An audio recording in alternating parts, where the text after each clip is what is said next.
sebagai raja berdiri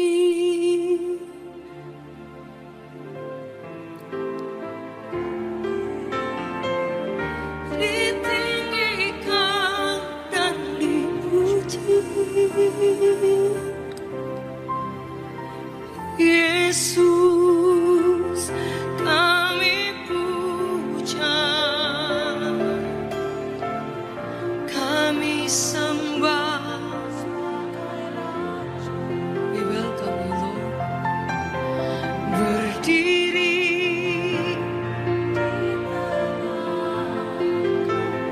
ditinggikan,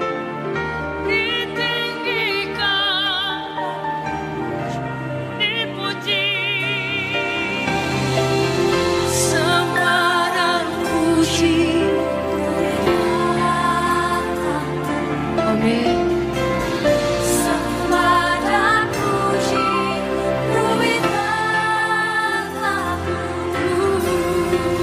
sembah dan puji, Yesus Tuhan adalah Raja. Sembah dan puji, amin. Sembah dan puji,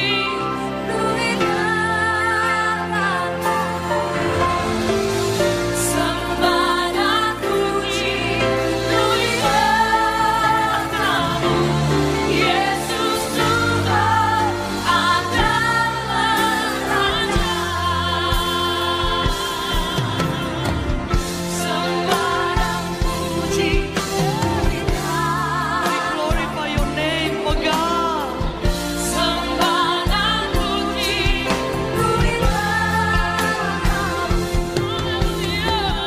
sembah dan puji, Yesus Tuhan adalah Raja. Angkat tanganmu di hadapan Tuhan, tinggikan Dia. Sembah dan puji, amin. Sembah dan puji, sembah dan puji, Yesus Tuhan adalah Raja. Sembah dan puji,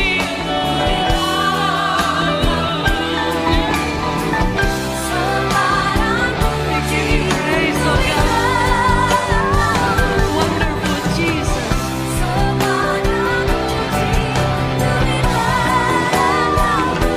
Yesus Tuhan adalah Raja.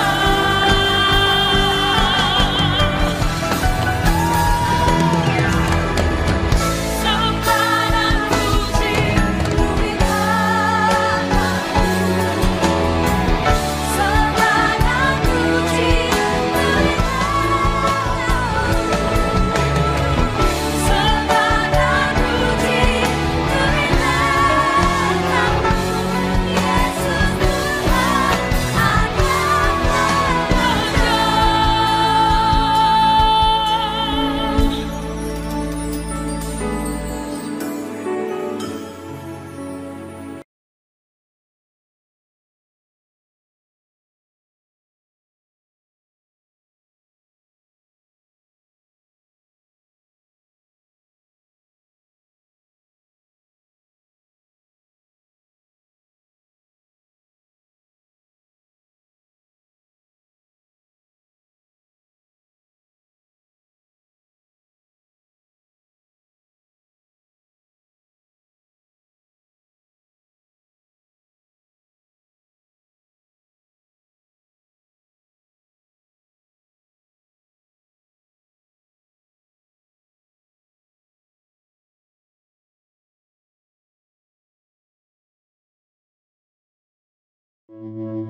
kejadianku. Kau menenun diriku serupa gambaranmu.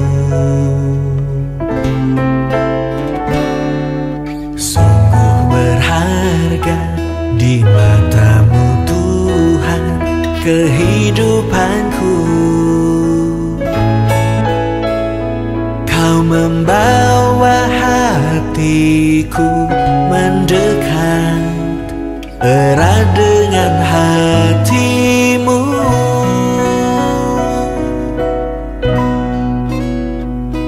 Ku mengangkat wajahku memandang keindahanmu, Yesus. Syukur bagi kesetiaanmu di sepanjang hidupku. Dan ku angkat tanganku ke tahta kasih dan karuniamu. Tak sekalipun kau tinggalkanku, Yesus sahabatku.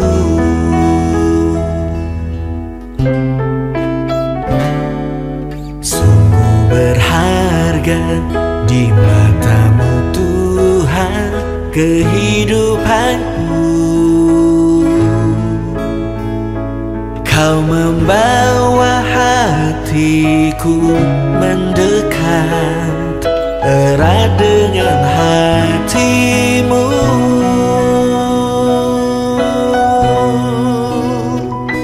Ku mengangkat wajahku memandang keindahanmu, Yesus. Syukur bagi kesetiaanmu di sepanjang hidupku. Dan ku angkat tanganku ke tahta kasih dan karuniamu. Tak sekalipun kau tinggalkanku, Yesus sahabatku. Tak sekalipun kau tinggalkanku, Yesus sahabatku.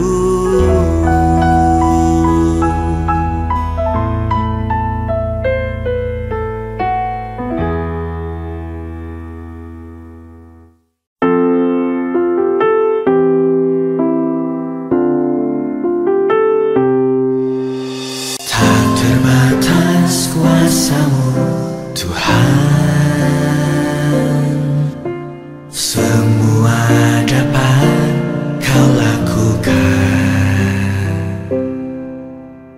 Apa yang kelihatan mustahil bagiku, itu sangat mungkin bagimu. Di saat ku tak berjaya, kuasamu yang sempurna. Ketika ku percaya, mujizat itu nyata. Bukan karena kekuatan, namun Roh-Mu ya Tuhan. Ketika ku berdoa, mujizat itu nyata. Terbatas kuasamu Tuhan, semua dapat kau lakukan. Apa yang kelihatan mustahil bagiku, itu sangat mungkin bagimu. Di saat ku tak berdaya, kuasamu yang sempurna. Ketika ku percaya mujizat itu nyata, bukan karena kekuatanku, namun Roh-Mu ya Tuhan. Ketika ku berdoa, mujizat itu nyata. Mujizat itu dekat di mulutku, dan ku hidup oleh percaya.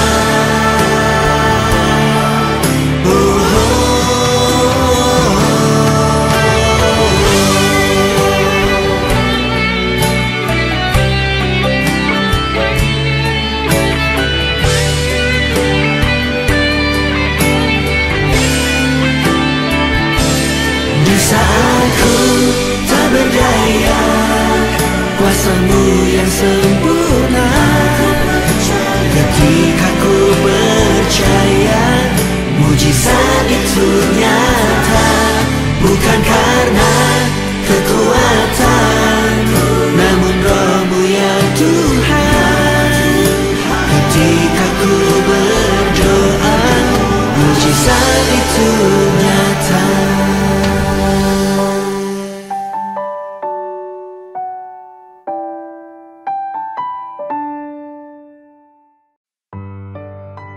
Kalau kita mengenal bahwa Tuhan kita adalah yang awal dan yang akhir, maka semestinya kita dapat percaya bahwa dari awal kehidupan kita sampai akhir kehidupan kita, kita ada di dalam tangan-Nya, dalam rencananya yang mulia, yang mengatur hidup kita sempurna di bumi seperti di sorga. Meskipun tak dapat kuduga kemana hidupku Kau bawa, ku takkan ragu bersama-Mu, tanah perjanjian tujuanku. Kau yang awal dan yang akhir, kasih dan kuasa-Mu tiada berubah.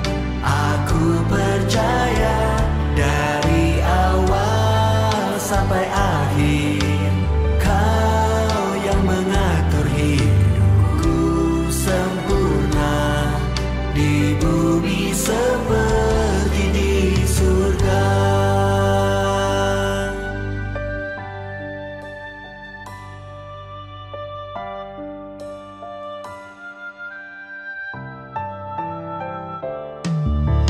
Meskipun tak dapat kuduga kemana hidupku Kau bawa, ku takkan ragu bersama-Mu, tanah perjanjian tujuanku. Kau yang awal dan yang akhir, kasih dan kuasa-Mu tiada berubah. Aku percaya dari awal sampai akhir, Kau yang mengatur hidupku sempurna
Salam pemirsa yang kami kasihi, penonton YouTube yang kami cintai. Terima kasih sampai saat ini Anda masih menjadi pelanggan link YouTube kami yang setia. Karena banyak kebenaran-kebenaran firman Tuhan yang kami ingin bagikan secara gratis. Tinggal Anda buka, Anda download di link YouTube kami. Dan hanya satu yang kami minta, tolong di subscribe, like, and share. Supaya semakin banyak orang yang menerima berkat melalui kebenaran firman Tuhan. Nah, saat ini kita akan melanjutkan pembahasan kita tentang apa manfaat Alkitab di dalam kehidupan umat Kristen. Nah, topik ini saya bagi menjadi empat subjudul.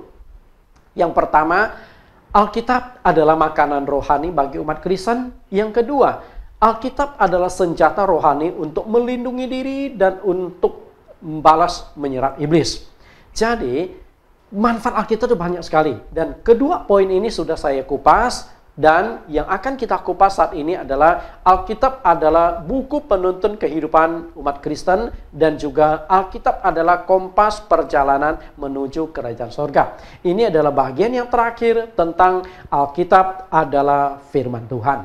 Kita akan masuk ke dalam pembahasan kita.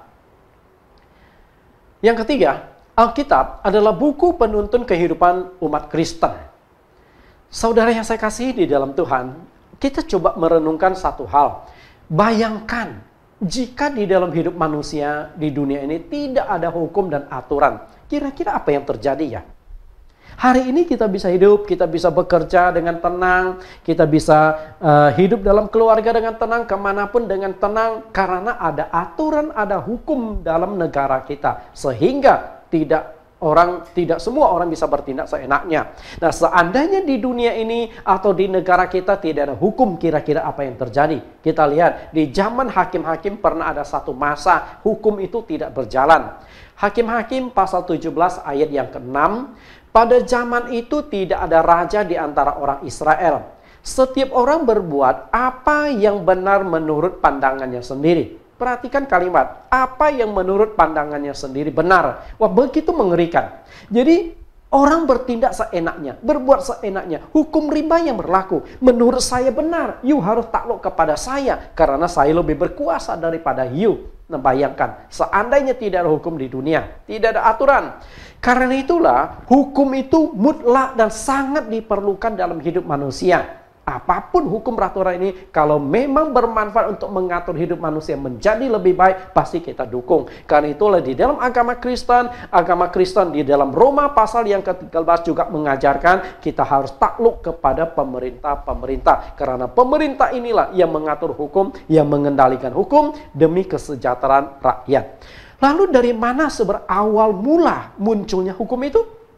Semua negara ada hukum, ada undang-undang, ada peraturan, ada ketetapan. Dari mana awal mula munculnya hukum itu sesungguhnya? Kita akan pelajari di dalam Alkitab.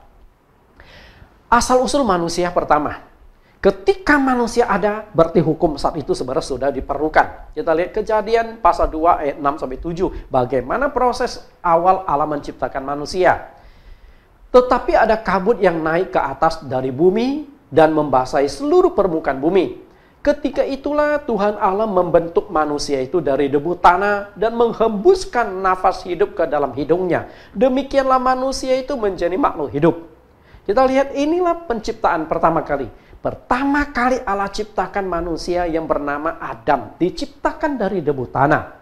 Nah, setelah Adam diciptakan, lalu diciptakanlah pendamping bagi Adam yang berlainan jenis kelamin, yaitu perempuan, yaitu Hawa. Nah, kalau Adam diciptakan dari debu tanah, tidak demikian dengan Hawa. Hawa diciptakan dari tulang rusuknya Adam, sehingga terciptalah suami istri.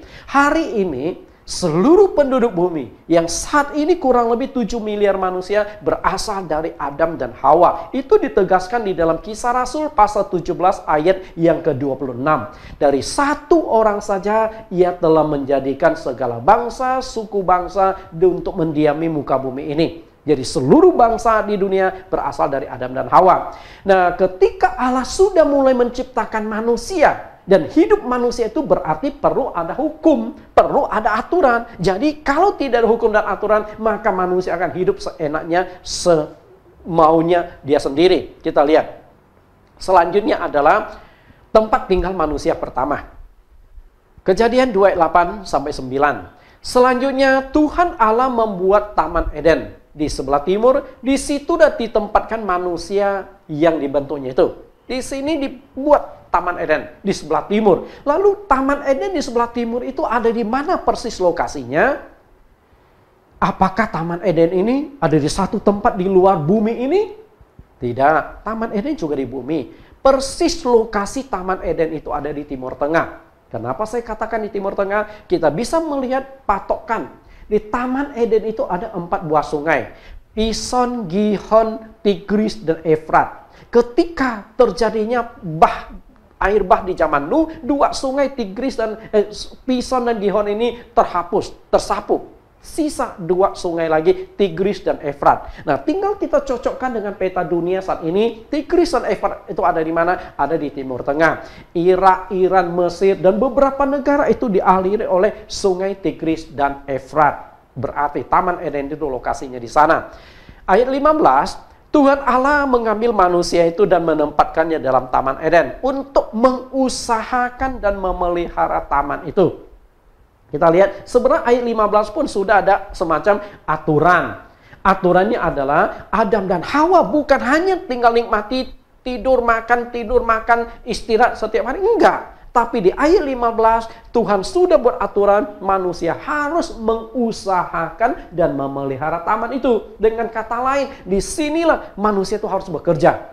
Hidup manusia supaya ada kelangsungan maka harus bekerja. Karena itu jika orang Kristen tidak bekerja, maka dia sudah melanggar apa yang sudah Tuhan tetapkan. Kemudian, yang ketiga adalah di Taman Eden itu ada 3 kategori pohon-pohonan. Kategori pertama adalah semua pohon di Taman Eden boleh dimakan buahnya. Cempedak, nangka, durian, ini turunan cucu cicitnya di Taman Eden. Lalu pohon yang kedua adalah pohon kehidupan. Pohon kehidupan juga boleh dimakan. Agaknya di Taman Eden itu hanya ada 1 pohon kehidupan itu. Pohon tersebut bisa memberikan kesehatan, mengobati penyakit dan panjang umur dan sebagainya. Nah, ada 1 lagi pohon yaitu pohon pengetahuan tentang yang baik dan yang jahat. Nah, ini yang tidak boleh makan. Nah, inilah sebenarnya yang menjadi awal munculnya hukum di dalam hidup manusia. Kita lihat Kejadian 2 ayat 16 sampai 17. Ayat 16. Lalu Tuhan Allah memberi perintah ini kepada manusia. Semua pohon dalam taman ini boleh kau makan buahnya dengan bebas. Ayat 17. Tetapi pohon pengetahuan tentang yang baik dan yang jahat itu janganlah kau makan buahnya. Sebab pada hari engkau memakannya pastilah engkau mati. Di ayat yang ke-16 ini adalah kebebasan hidup manusia. Manusia itu membutuhkan kebebasan, kemerdekaan. Dan Tuhan berikan kebebasan. Pilihlah buah apapun yang engkau makan sesuai dengan keinginan dan seleramu. Dan buahnya kan beda-beda. Rasanya, zat airnya, kandungannya beda-beda. Silakan pilih. Itu kebebasan. Karena kalau hidup manusia tidak ada kebebasan, hidup manusia jadi robot. Tapi kebebasan manusia perlu dikendalikan. Inilah yang disebut dengan hukum. Ayat yang ke-17. Inilah hukum pertama dibuat oleh Allah kepada manusia. Manusia pertama kali hidup, maka manusia perlu ada hukum. Dan hukum ini tidak akan bisa berjalan jika tidak ada sanksi. Nah, kalimat selanjutnya, sebab pada hari engkau memakannya pastilah engkau mati. Inilah sanksi dari hukum tersebut. Bapak Ibu, disinilah yang menjadi cikal bakal awal dari segala hukum di dunia ini. Kita lihat, inilah hukum. Kejadian 2 ayat 17. Ayat inilah yang menjadi dasar dan pijakan dari segala hukum dan peraturan untuk mengatur hidup manusia di dunia. Hukum apapun. Karena nenek moyangnya hukum adalah Kejadian 2 ayat yang ke-17. Semua hukum ini ada 2 landasan. Landasan hukum tersebut mengandung 2 unsur. Unsur pertama adalah isi dari hukum tersebut. Apa bunyi hukum tersebut? Dan hukum tersebut tidak akan bisa dijalankan, tidak ada yang mau taat kalau tidak ada sanksinya. Jadi semua hukum ini selalu mengandung 2 unsur. Isi atau bunyi hukumnya dan sanksinya kalau terjadi pelanggaran. Nah, semua itu merupakan contekan dari Kejadian 2 ayat yang ke-17. Kalau kau makan buah pengetahuan baik, jangan kau makan. Itu isi hukum. Jika engkau makan, engkau pasti mati. Itu sanksinya. Berarti ada hukuman.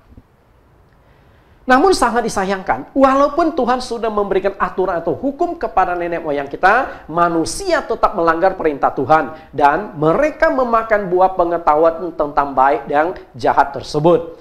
Sejak nenek moyang kita, Adam dan Hawa, jatuh dalam dosa, mereka melanggar perintah Tuhan, mulailah muncul banyak hukum-hukum untuk mengatur kehidupan manusia selanjutnya. Sampai akhirnya terbentuklah yang namanya kitab suci.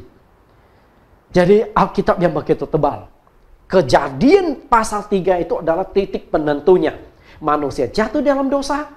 Nah setelah itu, lalu Tuhan mulai menghakimi manusia, kemudian mengusir manusia dari Taman Eden, dan manusia akan mengalami kematian. Dan yang paling penting di dalam Kejadian pasal 3 itu adalah menyelesaikan dosa. Bagaimana cara menyelesaikan dosa? Nah ini cerita menjadi panjang lebar sampai munculnya banyak agama di dunia saat ini. Dan semua agama itu mengarah pada satu harapan, dosa diselesaikan dan masuk surga. Walaupun tidak semua agama itu berasal dari Allah. Tapi intinya, inilah cikal bakalnya kitab suci dan hukum bagi hidup manusia. Perjanjian Lama dan Perjanjian Baru. Inilah kitab sucinya orang Kristen. Mengenai Alkitab, sudah saya kupas. Oke, tinggal Bapak Ibu lihat kembali di link YouTube kami. Perjanjian Lama dan Perjanjian Baru. Baik Perjanjian Lama maupun Perjanjian Baru, kedua bagian Alkitab ini adalah untuk mengatur hidup manusia. Kitab Perjanjian Lama untuk mengatur kehidupan orang-orang Israel atau bangsa Yahudi atau orang-orang di Perjanjian Lama. Sedangkan kitab Perjanjian Baru adalah mengatur bagaimana kehidupan orang-orang, khususnya mereka yang percaya kepada Yesus Kristus sebagai Tuhan dan Juru Selamat pribadinya. Intinya, Alkitab untuk mengatur hidup manusia. Kita lihat 2 Timotius 3, 16, 17. Segala tulisan yang diilhamkan Allah memang bermanfaat untuk mengajar, untuk menyatakan kesalahan, dan untuk memperbaiki kelakuan, dan untuk mendidik orang dalam kebenaran. Dengan demikian, tiap-tiap manusia kepunyaan Allah diperlengkapi untuk setiap perbuatan yang baik. Di ayat ini sangat jelas Paulus tekankan bahwa Alkitab itu memang bermanfaat itu sebagai penuntun mengatur hidup manusia. Bagaimana manusia itu harus hidup, apa yang harus dilakukan, dan yang tidak bertentangan dengan Alkitab. Maka Alkitab inilah yang akan mengajar kita, menyatakan kesalahan. Artinya, yang Anda lakukan itu salah loh, tidak sesuai dengan firman loh. Kemudian memperbaiki kelakuan, artinya engkau ini tidak boleh begitu. Firman Tuhan menjadi penasihat bagi kita dan mendidik orang hidup dalam kebenaran. Sehingga hasil yang terbentuk ada di ayat 17, menjadi manusia yang baik, manusia ciptaan yang baru. Karena saya percaya jika hidupmu dituntun, hidupmu Anda taati firman Tuhan, engkau akan jadi manusia yang baik. Karena Alkitab mengajarkan sudah sangat jelas. Alkitab mengatakan penekanan hanya ada dua, kasih. Jadi seluruh kehidupan yang paling kasih itu, paling penting adalah kasih. Kasih adalah bahasa dunia. Kasih itu melintasi semua suku, bangsa, dan bahasa. Kasih melintasi semua agama. Agama manapun bisa menerima yang namanya kasih. Nah, Alkitab sangat menekankan tentang hal tersebut. Mengasihi Allah dan mengasihi sesama manusia. Kasih Allah dengan segenap hati, segenap jiwa, segenap kekuatan. Kasihilah sesamamu manusia seperti dirimu sendiri. Kalau engkau bisa menjalankan itu, bukankah engkau menjadi manusia yang sangat-sangat baik? Manusia yang benar-benar sudah diperbaharui menjadi ciptaan baru. Kalau kita hidup dalam tuntunan firman. Sebagai umat Kristen, walaupun kita sudah percaya kepada Yesus dan tidak hidup di bawah hukum Taurat, kita tidak hidup di dalam Perjanjian Lama, artinya Perjanjian Lama itu bukan pegangan kita sebagai orang Kristen lagi, tapi bukan berarti Perjanjian Lama boleh diabaikan. Dalam Lukas pasal 16 ayat yang ke-16, hukum Taurat dan kitab para nabi itu berlaku sampai zaman Yohanes. Artinya ketika munculnya Yohanes Pembaptis, dia mulai memperkenalkan solusi penyelesaian dosa lewat baptisan, sebab hukum Taurat itu sudah selesai. Hukum Taurat itu hanya menuntun kita sampai kepada Yesus Kristus. Begitu kita sudah percaya Yesus, maka hukum Taurat itu dianggap sudah selesai, sudah menjalankan tugasnya sebagai penuntun sampai kepada Yesus. Nah, setelah kita percaya Yesus, bukan berarti kita boleh hidup seenaknya, sudah nggak ada aturan lagi. Tidak, tetap sebagai orang Kristen masih ada aturan. Matius 7 ayat 21. Bukan setiap orang yang berseru kepadaku, Tuhan, Tuhan akan masuk ke dalam kerajaan sorga, melainkan dia yang melakukan kehendak Bapakku yang di sorga. Nah, bukankah ini aturan? Bukankah ini hukum Tuhan? Bukan berarti orang Kristen hidup sudah beres, tidak perlu taat lagi. Nah, ayat Matius 19 ayat 16 sampai 17. Ada seorang datang kepada Yesus dan berkata, Guru, perbuatan baik apakah yang harus kuperbuat untuk memperoleh hidup yang kekal? Jawab Yesus, apakah sebabnya engkau bertanya kepadaku tentang apa yang baik? Hanya satu yang baik. Tetapi jikalau engkau ingin hidup, masuk ke dalam hidup, turuti segala perintah Allah. Perhatikan kalimat segala perintah Allah. Sangat jelas dua ayat ini menekankan sebagai orang Kristen kita masih harus tunduk, harus taat, hidup di bawah tuntunan firman. Nah, di bagian yang ketiga inilah saya jelaskan firman Tuhan itu penuntun bagi kehidupan orang Kristen. Karena itu kalau engkau tidak membaca Alkitab, bagaimana engkau bisa mendapat tuntunan dari firman? Kita lihat firman. Apakah kehendak Allah itu? Di Matius 7:21 kan dikatakan, melainkan dia yang melakukan kehendak Bapa di sorga baru bisa masuk sorga.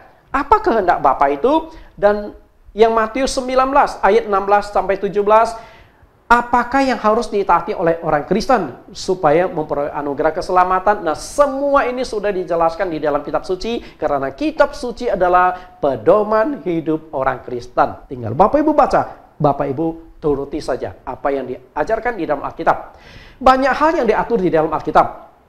Misalnya, kekudusan, pernikahan, perceraian, kewajiban suami istri, bagaimana hubungan orang tua dengan anak, bagaimana masalah kematian, menangani kematian, lalu makanan dan minuman. Bukan berarti setelah kita percaya Yesus jadi orang merdeka, sudah disalibkan di dalam Yesus Kristus, maka kita bebas makan dan minum. Nah, sebagai orang Kristen, sederhana saja pertanyaan saya, boleh nggak makan darah? Nah, ini kan pro dan kontra. Ada sekelompok gereja mengatakan tidak boleh makan darah. Lalu ada sekelompok gereja mengatakan ini kan darah, setelah digoreng mati, nggak masalah. Kan Alkitab di mereka yakini darah mengandung nyawa. Jadi waktu sudah digoreng, nyawanya sudah mati, maka boleh dimakan. Apakah Alkitab mengajarkan gitu? Jadi gereja yang setuju makan darah katanya kalau minum darah yang masih baru keluar nggak boleh. Tapi kalau sudah digoreng, sudah dimasak boleh. Nah, Alkitab mengajarkan seperti apa? Nah, ini kan kita harus tahu. Lalu makanan yang dipersembahkan kepada berhala. Ada gereja atau pendeta cukup ekstrim berkata, roh kita lebih besar dari roh yang lain. Kita doakan segala berhala, nggak apa kita makan. Lalu ada gereja yang mengajar tidak boleh makan makanan yang dipersembahkan kepada berhala. Nah, ini kan Alkitab sebagai penuntun dan harus ada jawaban yang jelas. Yang mana yang boleh, yang tidak boleh. Nah, kemudian Alkitab juga mengatur tentang masalah ibadah, penginjilan di dunia, penggembalaan jemaat, pelayanan di gereja, pelayanan sosial atau diakonia, pola hidup di masyarakat, kehidupan bernegara, bagaimana kita takluk kepada negara, lalu sebagai orang Kristen apakah perlu bayar pajak dan sebagainya. Nah, itu semua sudah diatur dalam Alkitab. Alkitab adalah penuntun kehidupan umat Kristen dan masih banyak tuntunan yang lain. Tentu saya tidak bisa kupas satu demi satu. Ini hanya secara global dan beberapa contoh saja. Nah, saya akan perdalam di bagian ini. Kekudusan pernikahan dan perceraian. Oke, kenapa saya menekankan hal yang demikian? Karena belakangan muncul masalah yang satu ini, LGBT. Mungkin kita sudah sering kali mendengar tentang LGBT. LGBT ini perlu Anda ketahui, hingga saat ini sudah ada 29 negara di dunia yang mengesahkan undang-undang pernikahan sejenis. Coba perhatikan, sudah 29 negara Bapak Ibu. Dan negara yang terakhir yang cukup menghebohkan itu adalah negara Taiwan. Mereka akhirnya mensahkan undang-undang di DPR mereka di bulan Mei 2019, diberlakukanlah sebagai undang-undang yang mengakui pernikahan sejenis. Karena itu, Taiwan merupakan benua Asia pertama yang mengakui kredibilitas ataupun mengakui kesetaraan hak bagi kaum lesbi, gay, biseksual, dan transseksual. Oke, nah di sini yang jadi persoalan. Nah, yang mengerikan Bapak Ibu, yang mengerikan adalah banyak negara dari 29 negara yang mensahkan undang-undang pernikahan sejenis itu adalah negara Kristen. Belanda, bukankah negara Kristen? Bahkan agama Kristen, agama Katolik, penyebaran itu banyak utusan misi-misi dari Belanda. Tapi Belanda akhirnya mensahkan undang-undang tersebut. Amerika, bukankah negara Kristen? Dan akhirnya Amerika pun mengakui dan juga mensahkan undang-undang pernikahan sejenis. Kalau begitu, yang menjadi persoalan kita hari ini adalah bagaimana pandangan Alkitab tentang lesbi, gay, biseksual, dan transseksual ini. Jika Alkitab mengizinkan, berarti hukum negara sejalan. Tapi bagaimana seandainya Alkitab tidak mengizinkan? Berarti kan bertentangan dengan hukum negara. Nah, sebagai orang Kristen, Anda mau taat pada hukum yang itu atau hukum Alkitab. Apa yang harus Anda taati? Dan akhirnya, belakangan muncullah gereja-gereja yang setuju pernikahan sejenis. Pendetanya menikahkan dua orang yang sama-sama laki-laki dengan laki-laki, perempuan dengan perempuan. Bahkan di negara tertentu, terutama di Amerika, ada gereja yang khusus untuk para lesbi-lesbi. Yang hadir di sana adalah wanita-wanita semua.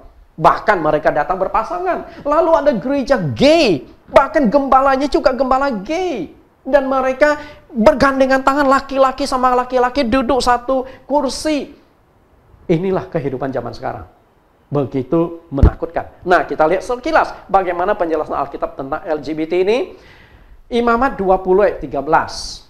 Bila seorang laki-laki tidur dengan laki-laki, secara orang bersetubuh dengan perempuan, jadi keduanya melakukan suatu kekejian, pastilah mereka dihukum mati dan darah mereka tertimpa kepada mereka sendiri. Nah, kalau gay hidup di zaman hukum Taurat, mereka sudah mati. Maaf kata Bapak Ibu, jika ada di antara Bapak Ibu yang condong ke sana menonton YouTube saya tidak benci Anda. Saya sayang dan mengasihi Anda. Tapi apa yang kita lakukan, apa yang dilakukan itu adalah memang bertentangan dengan firman Tuhan.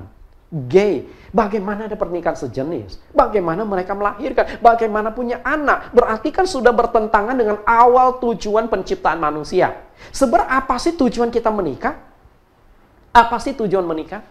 Tujuan menikah adalah di dalam Kejadian pasal 1 ayat 28, beranak cuculah dan bertambah banyak. Bukankah kehendak Tuhan? Tuhan perintahkan tujuan Adam dan Hawa dipersatukan beranak cucu. Lah gimana beranak cucu kalau duanya laki-laki atau duanya perempuan?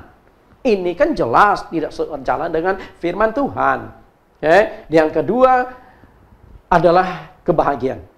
Mungkin Anda mengatakan, oh saya bahagia dengan ini. Betulkah? Kita lihat, renungkan, betulkah kebahagiaan itu diperoleh? Nah, mungkin ada yang berkata, Pak Pendeta, ini kan perjanjian lama. Imamat 20 ayat 13, ini kan perjanjian lama dan perjanjian lama tidak berlaku lagi. Jadi pernikahan sejenis diperbolehkan. Oke, saya akan kutip satu ayat di perjanjian baru. Kita lihat di perjanjian baru. Roma pasal 1 ayat 26 sampai 28. Karena itu Allah menyerahkan mereka kepada hawa nafsu yang memalukan. Sebab istri-istri mereka menggantikan persetubuhan yang wajar dengan yang tak wajar. Tangkap nggak? Istri-istri menggantikan persetubuhan wajar dengan tidak wajar. Artinya ini adalah kelompok lesbi. Perempuan dengan perempuan berhubungan badan. Lalu ayat 27, demikian juga suami-suami meninggalkan persetubuhan yang wajar dengan istri mereka dan menyala-nyala dalam birahi mereka seorang terhadap yang lain. Sehingga mereka melakukan kemasuman laki-laki dengan laki-laki. Nah ini gay,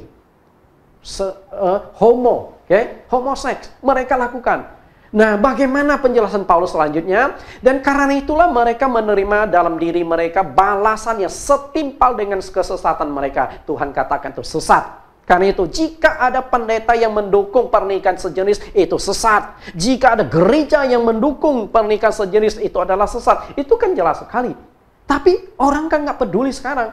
Yang penting adalah humanisnya. Kemanusiaan ditekankan sudah melanggar firman Tuhan. Kemudian ayat 20. Dan karena mereka tidak merasa perlu mengakui Allah. Kalau mereka mengakui kitab suci, mereka akan mengakui Allah.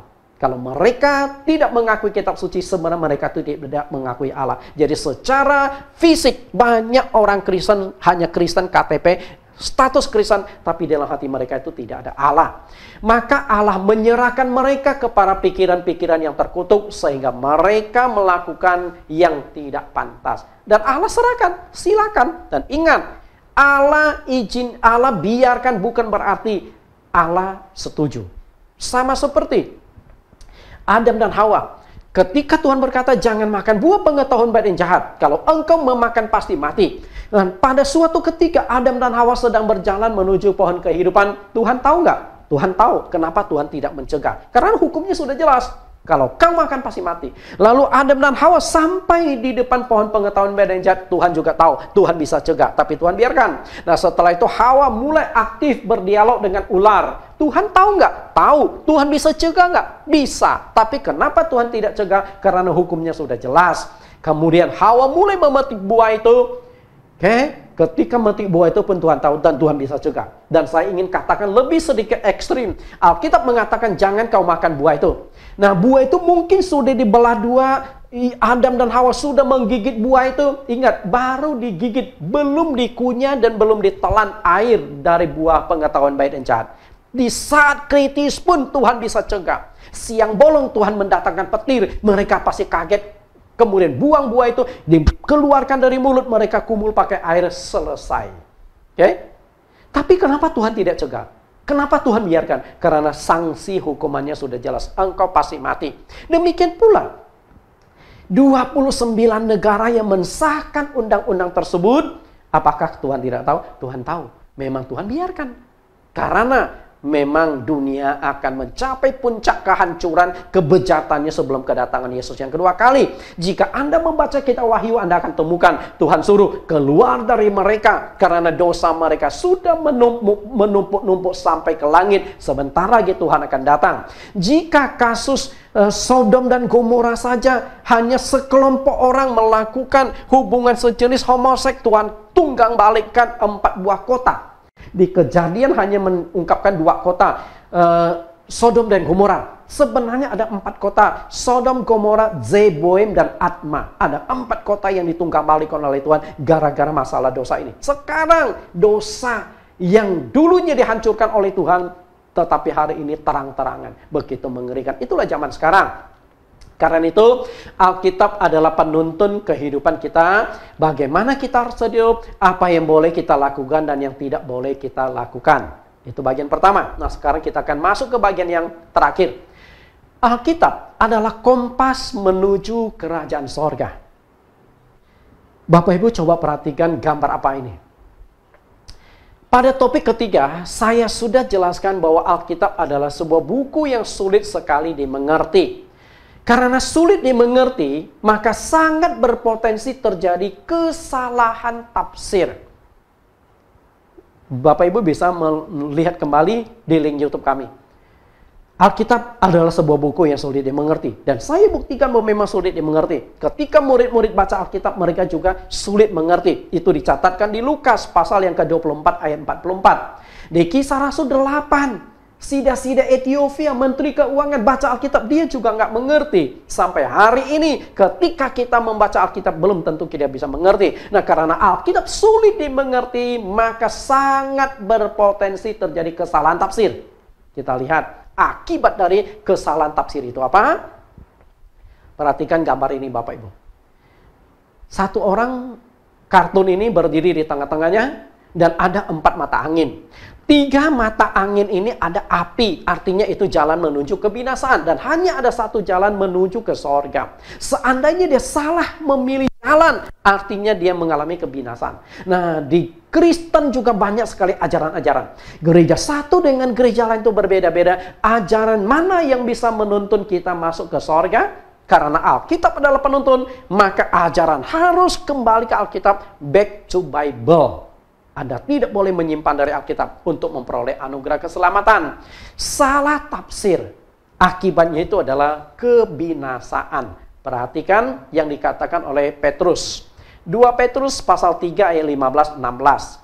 Anggaplah kesabaran Tuhan kita sebagai kesempatan bagimu untuk beroleh selamat. Seperti juga Paulus, saudara kita yang kekasih, telah menulis kepadamu menurut hikmat yang dikaruniakan kepadanya. Dalam hal itu dibuatnya dalam semua suratnya. Apabila ia berbicara tentang perkara-perkara ini, dalam surat-suratnya itu ada hal-hal yang sukar difahami, sehingga orang yang tidak memahaminya dan yang tidak teguh imannya memutarbalikkannya menjadi kebinasaan mereka sendiri. Sama seperti yang juga mereka buat dengan tulisan-tulisan yang lain. Perhatikan yang saya berikan garis bawah dan ada huruf berubah jadi merah ini. Dalam surat-suratnya itu ada hal-hal yang sukar difahami. Nah, ketika Petrus membaca kitab-kitab yang ditulis Paulus, Petrus pun geleng-geleng kepala. Wah, ternyata tulisan Paulus banyak hal yang sulit dimengerti. Tadi saya sudah katakan bahwa Alkitab memang sulit dimengerti.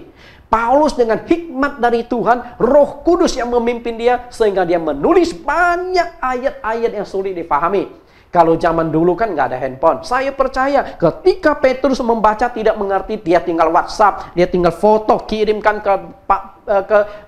ke Paulus. Atau dia telepon, rekan Paulus, maksud Anda di kalimat ini apa? Karena Petrus juga yakin bahwa Paulus menulis kitab suci juga pimpinan Roh Kudus. Nah, karena sulit dimengerti, akibatnya adalah memutarbalikkan menjadi kebinasaan. Ketika Alkitab Anda salah tafsir, terjadilah pemutarbalikan. Apa yang dimaksudkan diputar balik? Kita coba lihat sedikit. Rasul Petrus berkata, jika tidak mengerti Alkitab, maka terjadilah pemutarbalikan kebenaran sama seperti gambar ini. Bapak Ibu, ini gambar apa? Mungkin Bapak Ibu pernah lihat gambar ini ya. Ini gambar apa Bapak Ibu? Ini adalah gambar seorang putri. Seorang mungkin anak raja atau permaisuri. Dan ini gambar apa? Ini gambar seorang nenek tua. Sudah peot, hidungnya gede. Oke? Tahukah Anda bahwa dua gambar ini gambar yang sama Bapak Ibu? Masalahnya adalah hanya diputarbalikkan. Yang gambar pertama tampak putri raja, yang gambar kedua tampak nenek tua. Padahal itu gambar yang sama. Perhatikan sejenak bagaimana gambar itu berubah. Ini nenek tua setelah dibalik menjadi seorang putri yang cantik. Sama juga kebenaran Alkitab. Mungkin awalnya adalah putri, tapi karena Anda salah tafsirkan jadi nenek tua. Oke? Kebenaran Alkitab seperti itu. Ketika engkau salah tafsir masalah. Sama juga misalnya ketika kita masuk ke doktrin-doktrin baptisan. Baptisan yang benar itu percik atau selam. Jika engkau salah tafsir, yang selam jadi percik atau yang percik jadi selam. Lalu baptisan, mestinya waktu kita diselamkan itu ke depan atau ke belakang. Jika kita salah tafsir, bisa ke depan, bisa juga ke belakang. Maka gereja akan berbeda-beda. Mana yang benar? Nah, untuk mengetahuinya, saya sudah jelaskan di dalam link YouTube kami, topiknya tentang baptisan. Hanya topik baptisan saja ada 7 judul. Nah, Bapak Ibu bisa ikuti satu demi satu. Mengapa perbedaan penafsiran Alkitab akan mengakibatkan kebinasaan? Perhatikan ilustrasi saya berikut ini. Ilustrasi yang sangat bagus. Kita lihat. Gambar apa yang Bapak Ibu lihat di sini? Gambar apa Bapak Ibu? Saya yakin dalam hati Bapak Ibu berkata, oh ada sebuah kapal yang lagi berlayar. Oke, itu benar. Sebuah kapal sedang berlayar. Bapak Ibu pernah naik kapal? Kapal besar, bukan kapal nelayan, kapal kecil. Kapal besar berlayar di lautan. Kira-kira apa yang Bapak Ibu lihat? Sebuah kapal di tengah lautan. Apa yang Bapak Ibu lihat sekelilingnya? Tentu Anda akan mengatakan, saya melihat air. Betul. Tapi coba Anda putar badan Anda keliling. Apa yang Anda lihat? Yang Anda lihat adalah sebuah tempurung raksasa. Karena yang Anda lihat sekeliling Anda adalah kaki langit. Apakah di ujung, kiri, kanan, depan, belakang tidak ada daratan, tidak ada pohon? Ada. Tapi jarak pandang mata kita nggak capai. Sehingga yang kita lihat itu adalah kaki langit semua, keliling. Nah, di kondisi demikian, bagaimana sebuah kapal itu bisa sampai kepada tujuan? Katakanlah, dia ada di tengah lautan. Buta sama sekali, tidak tahu utara, timur, barat, selatan. Mungkin Anda berkata, oh bisa saya patokkan kepada bintang-bintang. Oke, kalau siang hari bintang apa yang jadi patokan? Kalau gitu saya berlayar malam hari saja, saya ikuti bintang, ilmu perbintangan. Oke, kalau lagi cuaca buruk. banyak awan hujan. Bintang apa patokannya? Mungkin kalau Anda cerdik, Anda akan berkata, oh zaman sekarang kan ada kompas. Saya setuju dengan Anda. Ada kompas Bapak Ibu. Oke? Nah, kompas ini adalah alat yang ditemukan dan sangat membantu di dalam pelayaran. Nah, kompas ini selalu mengarah utara selatan. Dan saya tidak tahu medan magnet dari kompas ini begitu dahsyat, begitu besarnya. Dimanapun di seluruh penjuru bumi, ketika kompas itu kita nyalakan, kita aktifkan. Dan handphone kita pun sudah banyak yang kompas. Oke? Nah, ketika kita nyalakan, kita tahu rumah saya mengharap utara, timur, atau barat, atau selatan. Kita bisa lihat. Begitu dahsyatnya ciptaan Tuhan dan penemuan manusia. Nah, lalu bagaimana seandainya seorang nakoda kapal itu salah membaca atau menafsirkan jarum kompas? Kira-kira apa yang terjadi? Di tengah lautan. Lalu dia baca kompas. Nah, kompas itu menunjuk ke, katakanlah, kota Jakarta itu ada di utara. Oke? Tapi dia sok pintar. Oh, berdasarkan pengalaman kayak bukan begitu deh, bukan utara. Lalu dia menuju ke selatan. Sampai kemana? Sampai ke Amerika. Bukan kota Jakarta. Artinya, jangan sok pintar lah. Walaupun Anda nakoda, tapi taatlah, ikuti petunjuk kompas. Kecuali kalau kompas Anda rusak, nah itu lain cerita. Ikuti saja, taati. Anda akan sampai ke tempat tujuan. Amin. Nah, sekarang kita ganti kompas dengan yang satu ini. Alkitab. Oke. Alkitab fungsinya sama seperti kompas. Bagaimana jika hamba Tuhan salah membaca, salah menafsirkan Alkitab? Bukankah akan seperti nakoda membaca kompas tadi? Karena itu, satu-satunya penuntun kita untuk menuju ke sorga adalah kitab suci. Maka harus menafsirkan Alkitab sesuai dengan konteksnya. Kita baru bisa dituntun sampai ke sorga. Jangan sampai seperti gambar ini Bapak Ibu. Apa yang Bapak Ibu lihat?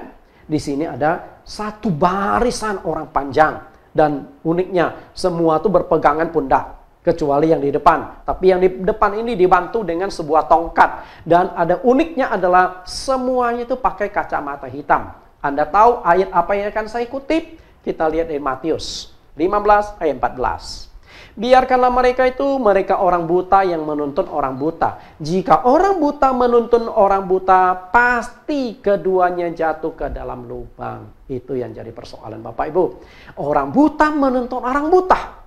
Jika orang buta tuntun orang buta, kemana harus itu akan dituntun? Pasti ke jalan yang keliru.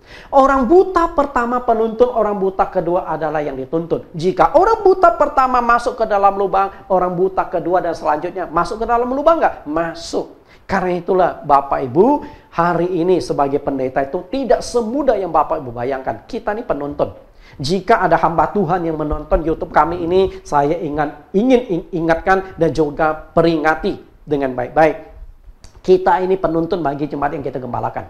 Ketika kita nggak mengerti Alkitab, kita salah tuntun, kita akan masuk lubang dan jemaat yang kita tuntun pun akan masuk dalam lubang. Dan siapa yang lebih berdosa? Mungkin jemaat berkata, waktu penghakiman jemaat berkata, Tuhan, saya kan nggak tahu gara-gara pendeta saya salah menuntun. Tetap ayat ini mengatakan dua-duanya jatuh ke dalam lubang. Artinya Anda nggak boleh berpatokan pada pendeta saja. Anda pun harus membaca Alkitab agar Anda mengerti Alkitab. Jadi ketika pendeta salah mengajarkan, Anda tahu. Bila perlu Anda luruskan kembali. Jangan sampai Anda ikut masuk ke dalam lubang. Dan katakanlah pendeta yang memimpin ini punya 1000 jemaat. Pendeta masuk ke dalam lubang, ditimpa 1000 jemaat dari atasnya, yang paling bonyok untuk pendetanya. Karena dia harus tanggung jawab. Makanya Tuhan, satu sisi Tuhan itu sangat sayang sebagai para hamba Tuhan, para pendeta, karena itu mitra kerja Tuhan. Tapi di sisi lain, Tuhan sangat benci sama pendeta jika pendeta salah mengajarkan. Makanya di Matius pasal 18 ayat 6 sampai 7. Celakalah dunia dengan segala penyesatannya. Memang penyesatan harus ada, tetapi celakalah orang yang mengadakannya. Sehingga di ayat yang ke-6 Tuhan berkata, jika ada yang menyesatkan, lebih baik lehernya diikatkan dengan tali, diikatkan dengan batu kilangan, dicampakkan ke dalam laut. Tuhan mengajarkan cara bunuh diri bagi pendeta jika pendeta itu menyesatkan. Begitu mengerikan. Penuntun. Karena itu Alkitab itu adalah penuntun bagi kita jalan ke sorga. Lihat ilustrasi gambar ini Bapak Ibu. Selangkah demi selangkah dia berjalan, dan di belakangnya itu ada gambar Alkitab yang bersinar-sinar itu. Penuntun bagi dia. Lihat 2 Timotius pasal 3 ayat 15. Ingatlah juga bahwa dari kecil engkau sudah mengenal kitab suci yang dapat memberikan hikmat kepadamu dan menuntun engkau kepada keselamatan oleh iman kepada Kristus Yesus. Perhatikan kitab suci atau Alkitab. Lalu kalimat selanjutnya adalah menuntun engkau kepada keselamatan oleh iman. Artinya Alkitab inilah penuntun kita ke sorga. Saya yakin Anda yang menonton YouTube ini ingin ke sorga. Tapi masalahnya sorga ada di mana? Lokasinya di mana? Jalan apa? RTW, RW berapa? Nomor berapa? Kan kita tidak tahu. Tapi ketika kita ikut Alkitab sebagai kompas kerajaan sorga, Anda akan sampai ke tempat tujuan. Oke? Kemudian, Alkitab memperkenalkan tokoh utama yang sangat menentukan keselamatan manusia, yaitu Tuhan Yesus Kristus. Nah, itu sudah sudah cukup banyak saya kupas bahwa firman Tuhan memperkenalkan Tuhan yang benar. Nah, saya ulang sedikit saja di sini. Yohanes 5 ayat 39. Kamu menyelidiki kitab-kitab suci, sebab kamu menyangka bahwa olehnya kamu mempunyai hidup yang kekal. Tetapi walaupun kitab-kitab suci itu memberi kesaksian tentang aku, namun kamu tidak mau datang kepadaku untuk memperoleh hidup itu. Perhatikan kalimat yang saya klip, kitab-kitab suci. Artinya adalah kitab-kitab suci perjanjian lama. Karena saat itu kitab suci perjanjian belum ditulis. Nah, dikatakan olehnya kamu mempunyai hidup kekal. Kitab suci perjanjian sudah cukup banyak menubuatkan, menjelaskan tentang Yesus Kristus. Tinggal mereka nangkap apa enggak. Karena Tuhan Yesus sendiri katakan di Lukas pasal yang ke-24 ayat yang ke-44. Harus digenapi semua yang tertulis tentang aku dalam kitab Taurat Musa dan kitab para nabi-nabi. Artinya kitab suci perjanjian lama sudah cukup menjelaskan tentang Yesus Kristus. Siapakah dia? Tapi kalau mereka tidak menggali, tidak menyelidiki, tidak akan ditemukan. Nah, terlebih lagi kitab suci perjanjian baru, khususnya Injil, dengan terang-terangan menceritakan siapakah Yesus itu sesungguhnya. Nah, kitab suci menceritakan tentang Yesus. Kitab suci perjanjian baru adalah autobiografinya Yesus, khususnya 4 Injil itu. Satu-satunya kitab suci di dunia yang memperkenalkan Yesus sebagai juru selamat tunggal adalah Alkitab sebagai firman Tuhan. Oke, satu-satunya. Karena saya sudah jelaskan Alkitab adalah firman Tuhan pada topik-topik sebelumnya. Nah, kalau Alkitab itu firman Tuhan, maka Alkitab itu pasti memperkenalkan Tuhan yang benar, Tuhan yang layak disembah, Tuhan yang menyelamatkan manusia, juru selamat tunggal. Ajaran kita jangan menyimpang dari Alkitab. Tadi saya sudah katakan, Alkitab adalah penuntun kita ke surga. Maka Alkitab, ajaran kita tidak boleh menyimpang dari Alkitab. Itu ditegaskan oleh Rasul Yohanes dalam 2 Yohanes 1 ayat 9. Setiap orang yang tidak tinggal di dalam ajaran Kristus, tetapi yang melangkah keluar dari situ, tidak memiliki Allah. Barang siapa tinggal di dalam ajaran itu, ia memiliki bapa maupun anak. Perhatikan, yang melangkah keluar dari situ. Artinya, melangkah keluar dari ajaran kitab suci. Jika engkau melangkah keluar dari kitab suci, yang terjadi adalah tidak memiliki Allah. Artinya, di dalam gereja itu nggak ada Allah. Karena Tuhan dengan firman itu nggak bisa dipisahkan. Saya sudah katakan di Yohanes 1 ayat 1, pada mulanya adalah firman, firman itu bersama-sama dengan Allah dan firman itu adalah Allah. Karena itu jika gereja sudah menyimpang keluar dari firman, di gereja itu sudah tidak ada Allah tanpa mereka sadari. Bukan berarti gerejanya megah, umatnya banyak, menunjukkan kehadiran Allah, belum tentu. Karena ketika engkau sudah menyimpang dari firman Tuhan, Tuhan tidak ada di sana.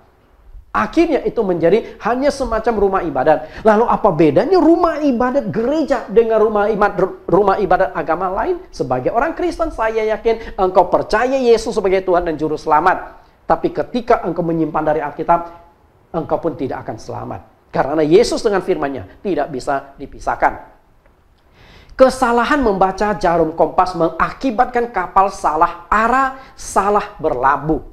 Yang awalnya mau ke Jakarta, tapi karena tidak mau ikuti petunjuk kompas, nyasarnya ke Amerika. Demikian pula kesalahan menafsirkan Alkitab mengakibatkan gereja atau pendeta menuntun jemaat ke jalan yang keliru, jalan menuju kebinasaan. Karena itu tugas seorang hamba Tuhan itu sangat-sangat berat. Anda harus benar-benar selidiki Alkitab, yakin ini benar, baru boleh diajarkan. Jangan sembarangan, karena ada orang yang kita tanggung melalui pelayanan-pelayanan kita. Kisah pengalaman waktu saya pramuka. Saya ini orang Kalimantan, lahir di pedalaman Kalimantan, di satu kampung kecil namanya Sungai Semut. Saking kecilnya kampung Sungai Semut, mungkin kampung itu hanya sebesar semut kali. Saya tidak tahu di peta Indonesia ada nggak yang namanya Sungai Semut. Nah, di sanalah saya dilahirkan. Nah, di sana tidak ada listrik, tidak ada pam, kita mandi di sumur, penerangannya pakai lampu minyak. Saya dari TK sampai dari SD sampai lulus SMP, saya hanya pakai lampu minyak, belajar pakai lampu minyak. Inilah kondisi. Nah, saat itu saya waktu di SMP, saya mengikuti pramuka, dan yang namanya pramuka itu seringkali diajak tuh camping atau kemah. Ada istilah persami, perkemahan Sabtu Minggu. Jadi hari Sabtu dan hari Minggu kami pergi camping. Satu kali waktu kami camping, nah kami diajak ke satu pulau, di balik pulau itu adalah pantai. Nah, untuk sampai ke sana, para pembina pramuka itu sudah jalan lebih dulu. Kemudian, para pembina itu lalu memberikan petunjuk-petunjuk. Dia kasih panah, dia kasih kode-kode jalan yang harus kita ikuti. Nah, kalau kita ikuti petunjuk ini, kita pasti sampai ke tempat tersebut. Karena jalan kaki memakan waktu sekitar 3 jam. Nah, kebetulan saat itu yang ikut persami itu ada 9 grup. Masing-masing grup itu kurang lebih 10 orang. Nah, saya di grup yang ketiga. Di dalam grup saya itu ada satu orang, mungkin tidak enak saya sebutkan namanya, saya kasih inisial SA. Nah, si SA ini orangnya jangkung, tinggi kurus, tapi nakalnya itu minta ampun, sangat nakal. Nah, masing-masing grup itu dipersilakan berjalan, ikuti jejak pasti sampai ke pantai di balik gunung itu. Nah, grup satu dengan grup lain itu diberikan jarak waktu kurang lebih 15 menit. Artinya adalah kita diajarkan belajar mencari jejak, belajar membaca arah panah dan sebagainya. Nah, grup pertama dan kedua sudah jalan. Nah, sekarang grup yang ketiga adalah grup kami. Kami mulai berjalan sampai di persimpangan jalan. Nah, perhatikan gambar ini. Persimpangan jalan. Nah, ada sebuah panah yang menuju ke arah kiri. Artinya, kami ikuti jalan arah ke kiri ini. Oke, kami lewat. Tapi, teman saya si jangkung yang berinisial SA ini, panah itu kemudian dibalikkan ke arah sini, Bapak Ibu. Dibalikkan sama dia. Nah, kami satu kelompok juga berpikir, lucu juga ya kita kerjai teman-teman kita. Tapi apa yang terjadi? Setelah itu kami berjalan. Kami sampai ke tepi pantai. Nah, setelah itu kami mulai tunggu di sana. Panitia, guru-guru menunggu di sana. 15 menit kok nggak ada yang menyusul. Setengah jam nggak ada. 1 jam ditunggu nggak ada grup yang menyusul. Dan akhirnya setelah tunggu 3 jam, tidak ada grup lagi yang menyusul. Guru kami mulai curiga. Pasti ada masalah. Dan saya akhirnya sadar saat itu. Tapi saya nggak berani cerita. Grup kami nggak berani bercerita. Jadi kami diam saja. Dan ternyata grup yang keempat sampai grup yang ke-9 salah jalan. Mereka ikuti panah yang ke kanan. Kemana mereka pergi? Ke ladang jagungnya orang. Nah, mereka nyasar ke sana. Ketemu ladang jagung. Sudah tahu tersesat. Mereka bukannya bingung, tapi malam asik petik jagung. Mereka mungkin beranggapan, wah asik ya. Lagi malam-malam api unggun kita bakar jagung. Lagi asik petik jagung orang, datang yang punya jagung. Okay? Bawa golok, dikejar. Hei, kalian maling, kalian maling. Mereka kaburlah ke sebuah gunung, sebuah perbukitan, naik semua di atas sana. Ya sudah, mereka sekarang sadar, sudah salah jalan. Mau gimana lagi? Nah, karena mereka sambil teriak, dulu belum ada handphone Bapak Ibu. Nah, akhirnya ada yang kepingin balik, tapi takut bertemu sama pemilik ladang jagung. Dan akhirnya mereka duduk di sana sambil menunggu. Lalu ada anak-anak muda yang laki-laki melihat di pohon itu ada sarang segede bola basket. Mereka penasaran apa itu. Lalu ambil batu dilempar. Ternyata itu sarang tawon. Tawonnya itu kemudian begitu sarangnya dilempar, mereka keluar. Gede-gede segede ibu jari saya. Hitam. Akhirnya terbang, mulailah menggigiti para anak-anak tersebut. Dan hari itu kacau balau. Banyak yang pingsan, banyak babak belur, pipi bengkak, badan bengkak, tangan bengkak, pantat bengkak, digigit oleh sarang tawon. Dan akhirnya guru dan tim kami setelah nunggu 3 jam tidak ada, kami berpikir pasti ada masalah, lalu turun. Nah akhirnya sampai ke sekolah mereka nggak ada. Dan akhirnya masyarakat saat itu digerakkan untuk mencari. Karena anak-anak mereka juga ada di sana. Dan akhirnya sampai besok baru ketemu semua. Tapi sudah babak belur. Ada yang pingsan, bengkak sini, bengkak situ. Karena kena sarang tawon. Inilah akibatnya. Bapak Ibu, yang jalan ke kiri diarahkan ke kanan, dampaknya tuh seperti itu. Sama juga dengan Alkitab, Bapak Ibu. Alkitab adalah sebuah buku yang sulit dimengerti. Bagaimana agar kebenaran-kebenaran di Alkitab itu disampaikan kepada jemaat sehingga mereka bisa mengerti? Jangan salah tafsir, karena salah tafsir itu salah sasaran. Ada 2 metode penyampaian firman Tuhan atau Alkitab kita ini. Kita lihat kedua metode ini. Yang pertama adalah khotbah dan yang kedua adalah pengajaran. Apa bedanya khotbah dengan pengajaran? Kita coba lihat ayatnya lebih dulu. 1 Timotius pasal 3 pasal 5 ayat 17. Penatua-penatua yang baik pimpinannya patut dihormati 2 kali lipat. Terutama mereka dengan jerih payah berkhotbah dan mengajar. Perhatikan kalimat ini, jerih payah. Menyiapkan bahan khotbah itu nggak semudah yang Bapak Ibu bayangkan. Nah apalagi Bapak Ibu menyiapkan bahan YouTube yang model seperti ini. Ada animasi, ada gambar, ada skema. Memerlukan banyak waktu. Tapi saya lakukan ini supaya Bapak Ibu temukan kebenaran. Saya tidak dibayar Bapak Ibu. Bahkan Bapak Ibu nonton pun gratis. Karena itu jika Bapak Ibu punya kerinduan untuk mendukung kami, karena masih banyak yang ingin kami jangkau, ya mungkin suatu saat kami akan sediakan link rekening. Dan Bapak Ibu bisa bantu di sana. Karena kami ingin menjangkau lebih besar lagi. Jangkau. Bila perlu kami punya studio, punya tempat siaran sendiri. Dan Anda tahu, studio kami itu studio sangat sederhana. Asal jadi. Oke, kita lihat lagi. Berkhotbah dan mengajar. Dari 2 metode penyampaian firman Tuhan hari ini, hamba-hamba Tuhan itu lebih banyak pakai yang mana? Mengajar atau berkhotbah? Coba Bapak Ibu renungkan, mengajar atau berkhotbah? Kita lihat penjelasan dan perbandingannya. Hari ini rata-rata hamba Tuhan itu berkhotbah, bukan mengajar. Apa bedanya? Yesus dan murid-muridnya itu 90% mengajar, mungkin hanya 10% berkhotbah. Dan di Alkitab kita bisa lihat, misalnya kitab Injil. Yesus berkhotbah. Anda coba cari kata Yesus berkhotbah. Di Matius itu hanya 2 kali dicatatkan Yesus berkhotbah. Pertama di Matius pasal yang ke-7, khotbah di bukit. Yang kedua adalah Matius pasal yang ke-24, khotbah tentang akhir zaman. Setelah itu Yesus mengajar. Lalu murid-murid Yesus juga cenderung mengajar, bukan berkhotbah. Kalau di Kisah Rasul, dicatatkan di Kisah Rasul pasal yang kedua, khotbah Petrus pada hari Pentakosta. Setelah itu mengajar. Tapi hari ini pendeta-pendeta dibalik. Hamba Tuhan hari ini 10% mengajar, 90% berkhotbah. Akibatnya itu apa? Banyak jemaat itu nggak mengerti kebenaran Alkitab. Mereka kosong, pondasi mereka lemah. Bagaimana pendeta bisa mengajar? Problemnya adalah banyak pendeta-pendeta kejadian, bukan pendeta keluaran. Apa beda pendeta kejadian keluaran? Pendeta kejadian adalah yang kemarin masih jual usaha, masih dagang, mungkin di Tanah Abang masih teriak-teriak jual kain.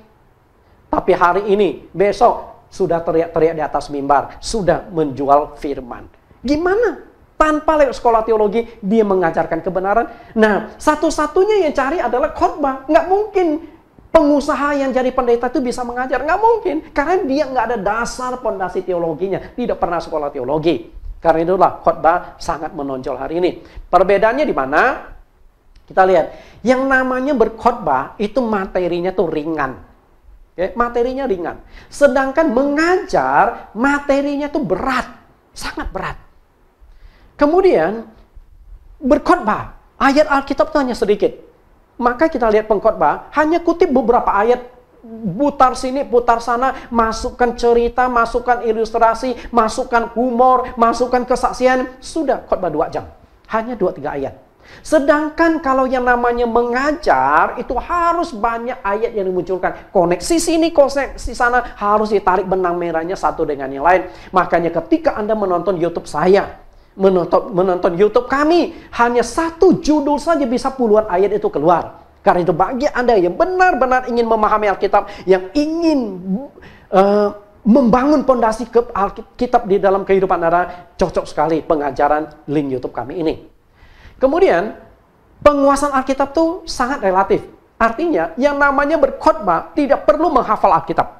Mungkin dia hanya kutip 1 bagian 2 bagian Alkitab, dia sudah khotbah. Tapi yang namanya pengajaran itu harus benar-benar menguasai Alkitab. Dari kitab Kejadian pasal 1 ayat 1 sampai kitab Wahyu pasal 22 ayat yang terakhir. Anda harus cukup menguasai, baru Anda bisa tarik benang merahnya, koneksi sini, koneksi sana. Karena firman Tuhan 44 kitab itu, 44 penulis, 66 kitab itu saling terkoneksi satu dengan lain, saling mendukung, saling menunjang.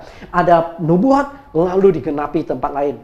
Yang misalnya Yesaya menubuatkan, yang genapi tidak dicatatkan di kitab Yesaya, tapi dicatatkan di kitab lain. Misalnya Yesaya pasal yang ke-7 ayat yang ke-14, Nabi Yesaya menubuatkan tentang Yesus Kristus yang akan lahir dari seorang perawan. Lalu digenapilah di dalam Injil Matius pasal yang pertama ayat 23. Seorang perawan akan melahirkan anak laki-laki. Nah, itu koneksinya. Kemudian yang khotbah itu bersifat praktikal, ringan-ringan. Jemaat diajar yang ringan-ringan bagaimana kita hidup dan sebagainya, itu khotbah. Tapi kalau yang mengajar itu bersifat teologis. Nah, teologis inilah bagaimana doktrin-doktrin dibahas. Baptisan yang benar seperti apa, perjamuan kudus yang benar seperti apa, Roh Kudus yang benar itu seperti apa. Nah, itu di bagian teologis, itu pengajaran. Karena itu kalau Anda suka dengan pengajaran, cocok dengan bahan kami. Kalau Anda hanya suka khotbah, mungkin bahan ini terlalu berat bagi Anda. Tapi Anda tidak akan bisa terbangun iman Anda, kebenaran Anda, kalau hanya sekedar dengarkan khotbah. Membaca Alkitab. Memahami Alkitab secara dangkal dan sekilas selalu. Kalau Alkitab hanya dibaca saja, Bapak Ibu tuh hanya mendapatkan kebenaran secara umum, bersifat praktikal untuk diaplikasikan dalam kehidupan sehari-hari. Salah enggak? Enggak salah. Tapi yang kita dapatkan itu dangkal-dangkal. Tapi kalau menggali Alkitab, menyelidiki Alkitab,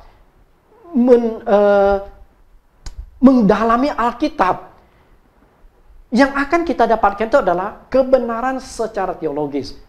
Oke? Sumber bahannya itu ada referensi buku ini, referensi itu hasil ini. Peroleh adalah menemukan kebenaran secara spesifik, sistematis, dan yang bersifat doktrinal atau dogmatis. Misalnya Allah.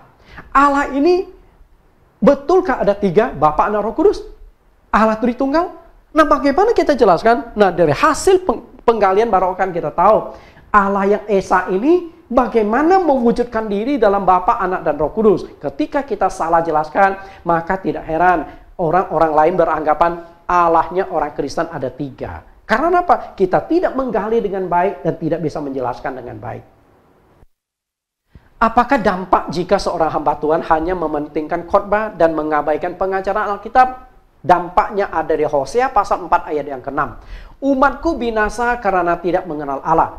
Karena engkaulah yang menolak pengenalan itu, maka aku menolak engkau menjadi imamku. Dan karena engkau melupakan pengajaran Allahmu, maka aku juga akan melupakan anak-anakmu. Perhatikan kalimat ini. Umatku binasa. Kok umat Tuhan masih bisa binasa? Ya bisa. Berarti orang Kristen sudah ditebus oleh Tuhan pun masih bisa binasa. Kenapa bisa binasa? Karena melupakan pengajaran Alkitab, pengajaran Allah kita. Jadi orang Kristen kalau mengabaikan pengajaran Alkitab juga akan binasa. Karena Alkitab itu penuntun kita hidup sesuai dengan firman baru selamat. Dan juga Alkitab adalah pedoman, kompas bagi kita untuk menuju surga. Jika kita mengabaikan pengajaran Alkitab, kita tidak akan dituntun ke dalam keselamatan. Sudah terlalu lama gereja-gereja itu mengikuti suatu doktrin dan tradisi turun-temurun. Coba deh renungkan dan jujur. terutama hamba-hamba Tuhan. Hari ini Anda menyampaikan sebuah doktrin, baptisan perjamuan kudus. Apakah itu hasil penyelidikan Anda? Tidak. Anda hanya meneruskan dari pendeta satu generasi ke generasi lain. Hanya meneruskan doktrin-doktrin yang ada di gereja. Pertanyaan saya adalah, andai kata senior Anda salah mengajarkan, Anda akan teruskan kesalahan itu. Andai kata doktrin gereja Anda salah, dan Anda sebagai hamba Tuhan tidak menggali ulang doktrin itu, lalu Anda lanjutkan, Anda ikut bersalah dalam hal ini. Sedangkan doktrin gereja saya katakan banyak yang salah. Kenapa saya katakan salah? Masalah begini. Alkitab kita ini hanya satu. Tapi di dunia muncul ratusan sinode gereja. Di Indonesia 324 sinode gereja dengan doktrin berbeda-beda. Mana yang benar? Karena itu banyak doktrin-doktrin sinode itu yang menyimpan dari Alkitab tanpa disadari menurut mereka benar. Tapi kalau benar-benar digali di Alkitab, mungkin kita akan ketahuan benar atau salahnya. Tidak pernah lakukan koreksi ulang. Apakah ajaran itu sudah sesuai Alkitab atau belum? Rasul Petrus mengingatkan anak asuhnya, hamba muda. 1 Timotius pasal 4 ayat 16. Awasilah dirimu sendiri dan awasilah ajaranmu. Bertekunlah dalam semuanya itu, maka engkau akan menyelamatkan dirimu dan semua orang yang mendengarkan engkau. Nasihat Petrus kepada Timotius adalah awasi dirimu sendiri. Awasi diri sendiri adalah apa sih motivasi jadi hamba Tuhan? Kalau motivasi jadi hamba Tuhan, kalau demi mencari uang popularitas, engkau sudah tidak layak. Karena motivasi itu sudah keliru. Nah, katakanlah motivasinya sudah benar. Melayani Tuhan demi menyelamatkan orang lain. Lalu yang perlu dikoreksi adalah awasi ajaranmu. Sudah benar nggak ajarannya? Jika ajaran kita keliru, walaupun motivasi kita sebagai hamba Tuhan benar-benar ingin menyelamatkan orang, tapi karena ajaran kita keliru, malah kita menyesatkan orang, membawa orang ke neraka. Begitu mengerikan. Karena itu awasi ajaran itu kembali. Saya mengajak Anda itu kembali ke Alkitab. Back to Bible. Kembalilah dalam kebenaran Alkitab. Kembali pada ajaran Yesus dan rasul-rasul. Sudah terlalu lama kita dituntun tanpa suara, kita tidak tahu kemana kita dituntun. Sudah waktunya jemaat harus berani bertanya, kemana saya dituntun?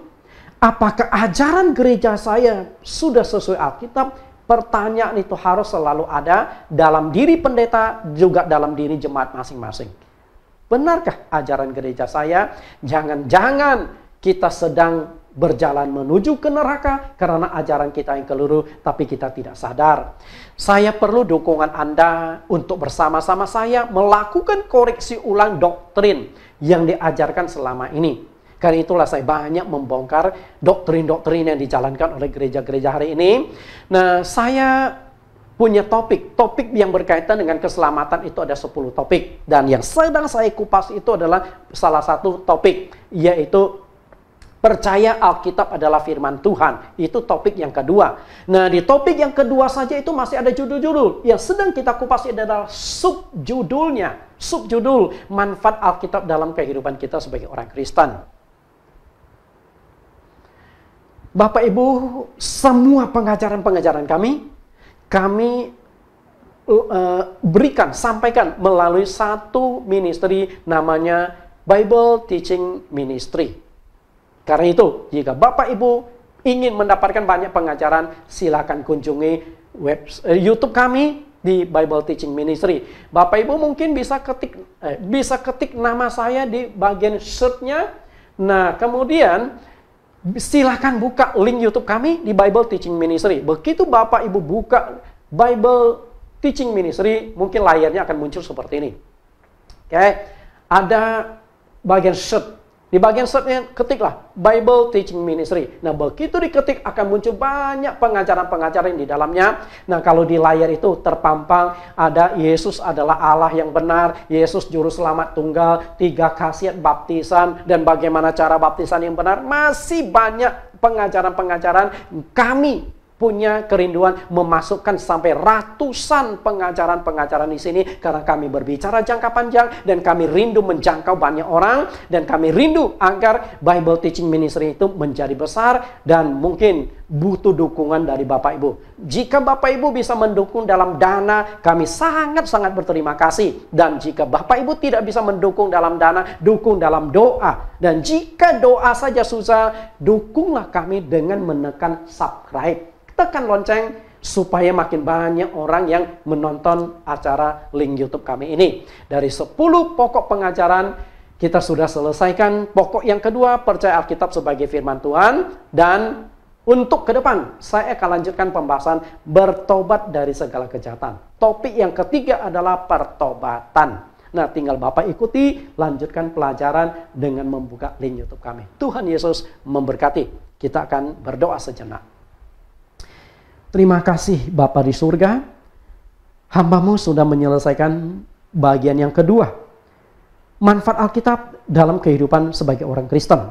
Kami sudah menemukan di sesi ini, Alkitab adalah penuntun kehidupan sebagai orang Kristen. Untuk masuk ke sorga, kami mutlak harus dituntun oleh kebenaran firman-Mu. Dan Alkitab adalah kompas menuju kerajaan sorga. Kami tidak tahu sorga ada di mana, lokasinya di mana. Walaupun engkau pernah mengatakan di Yohanes 14 ayat yang ke-6, akulah jalan, kebenaran, dan hidup. Tidak seorang pun yang datang kepada Bapa kalau tidak melalui aku. Tapi kami tahu bahwa engkau ada di sorga. Bagaimana kami mendapatkan tuntunan? Apakah setiap kami harus hubungi engkau secara langsung? Bagaimana kami tahu engkau berkoneksi dengan kami? Dan engkau memberikan solusi, yaitu firman-Mu. Yohanes 1 ayat 1 mengatakan, pada mulanya adalah firman, firman itu bersama-sama dengan Allah, dan firman itu adalah Allah. Dan kami yakin Alkitab adalah firman Tuhan Yesus. Jika Alkitab adalah firman Tuhan, berarti ketika kami membaca Alkitab, kami hidup dalam tuntunan Alkitab, kami dituntun oleh Tuhan Yesus sendiri, yang adalah jalan keselamatan dan hidup. Terima kasih Bapa. Untuk pertemuan yang akan datang, kami akan mengupas tentang pertobatan. Engkau terus tuntun kami, sertai kami, dan juga para penonton yang menonton acara kami ini. Tuhan berkati, Tuhan sertai hidup mereka. Sehingga hidup mereka akan menjadi berkat dan mereka akan menemukan banyak kebenaran-kebenaran firman melalui link YouTube ini. Terima kasih Tuhan. Segala puji syukur hanya bagi nama-Mu.